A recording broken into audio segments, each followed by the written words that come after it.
choix. Merci. Ces choix. Ces choix. Ces choix. Ces choix. Ces choix est un appel au devoir et au sacrifice citoyen face à ces destins de tout un peuple.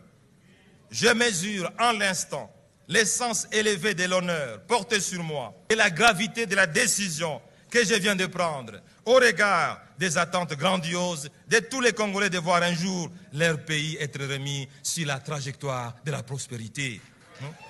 J'accepte cette lourde responsabilité parce que j'ai un rêve. J'ai un rêve. Un rêve comme celui de Patrice Emery Lumumba. De voir au centre du continent une puissance économique au service des Congolais, des Africains et du monde.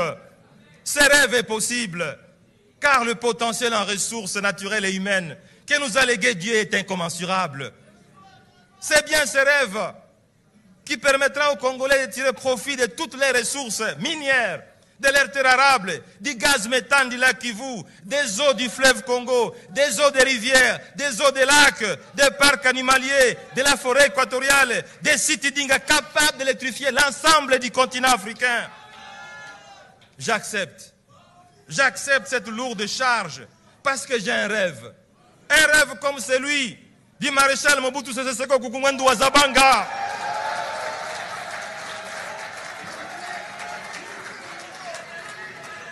De voir au centre du continent africain une puissance militaire capable de sécuriser l'ensemble de la RDC et de contribuer à l'ensemble de la sécurité de la sous-région, voire du continent africain. Ce rêve est aussi possible, chers Congolais, parce que nous avons des femmes et des hommes capables de hauts faits d'armes, comme des généraux que nous avons commis. Le général Maël Elioko Bokungu, Mamadou Ndala Mustafa. Rappelez-vous, chers amis, rappelez-vous qu'au cours des années 70 et des années 80, dans ce même pays, l'armée la plus forte de l'Afrique centrale, c'était l'armée de la RDC. J'accepte ce choix historique porté sur moi, parce que j'ai un rêve.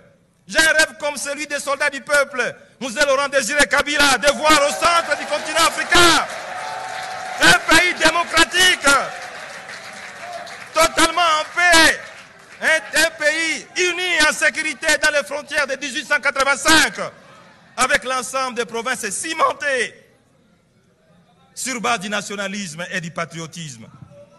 Mais ce rêve, c'est aussi le rêve de Joseph Kabila Kabange, dont la dextérité politique sur fond du militaire remarquable a permis de réunifier ce pays, jadis émietté.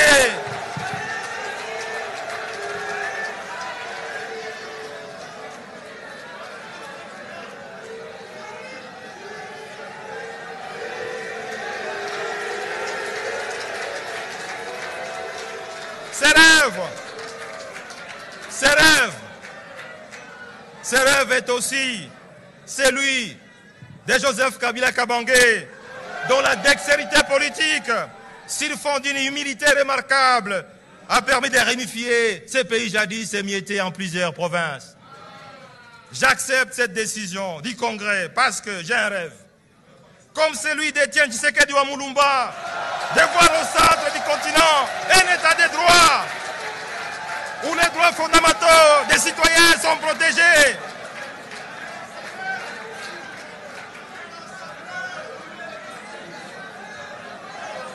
Cela est possible. Cela est possible parce que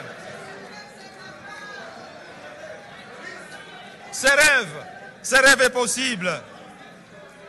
Parce que l'on a vu en novembre 2021, dans ce même pays, dans le cadre du dossier Bukangalonzo, les 9 juges de la Cour constitutionnelle s'opposaient à la violation flagrante de la Constitution par le procureur général de la Cour constitutionnelle. J'accepte cette lourde responsabilité, chers congressistes, parce que j'ai un rêve comme celui de Nelson Mandela Madiba et de Martin Luther King, celui de voir celui de voir un homme noir comme vous et moi, de retrouver son honneur et sa dignité, comme les autres citoyens du monde de toute autre race. Ce rêve est celui de mettre fin à une nouvelle forme de colonisation et de ségrégation qui se vit en Afrique et en RDC. Cette fois-ci, une colonisation économique qui s'est installée depuis l'indépendance des nations, celle de l'exploitation de l'homme noir par son propre frère noir au pouvoir. Une exploitation honteuse de la majorité des Noirs par une minorité des Noirs au pouvoir, croyant être rusée et intelligente. Enfin, j'accepte d'être candidat parce que j'ai un rêve, comme celui de tous les Congolais que vous êtes, de voir la RDC devenir une économie émergente, comme la Corée du Sud, qui était au même